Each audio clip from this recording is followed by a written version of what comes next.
Umaambon na ulit dito sa ating pwesto dito po sa Malabon. Samantala sa Montalban, Rizal, problema ng mga residente ang makapal na putik at isang residente po nasawi doon matapos na makuryente. Nasa frontline ng balitang yan si Gary De Leon.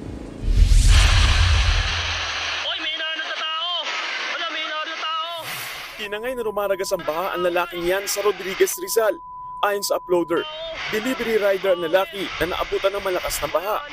Agad naman daw na rescue ang lalaki ayon sa MDRMO.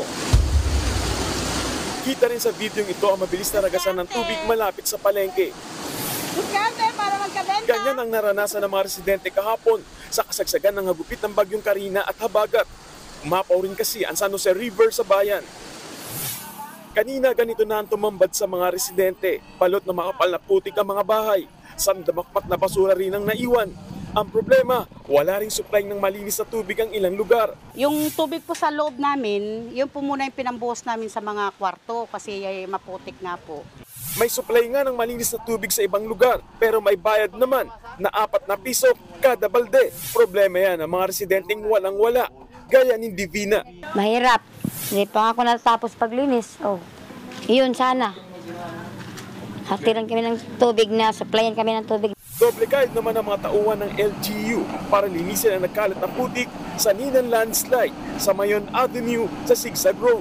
Pansamantala munang isinara sa mga motorista patungo ng Quezon City ang Sigsag Road na ito sa Rodriguez, Rizal. Ito yung matapos mag-landslide ang lupa na may halong putik sa kalsada. Delikado raw ito kaya kinakailangan maklearing muna ng LGU bago payagang makaraan muli ang mga sasakyan. Sinimulan na ring palitan ang mga nabuwal na poste para maibalik ang supply ng kuryente. Isinailalim na sa state of calamity ang bayan ng Rodriguez, Rizal. Sa tala ng MDRMO, isang namatay matapos makuryente, 11 barangay ang lumubog sa baha at aabot sa 9,000 residente ang na-rescue.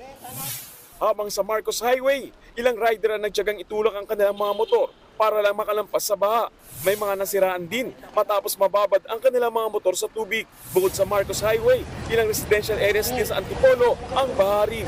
Kaya naman, buong araw nagsagawa ng rescue operations ang Antipolo LGU. Sa huling tala, 250 pamilya ang inilikas mula sa 15 barangay. Nagbabalita mula sa frontline, Gary De Leon, News 5.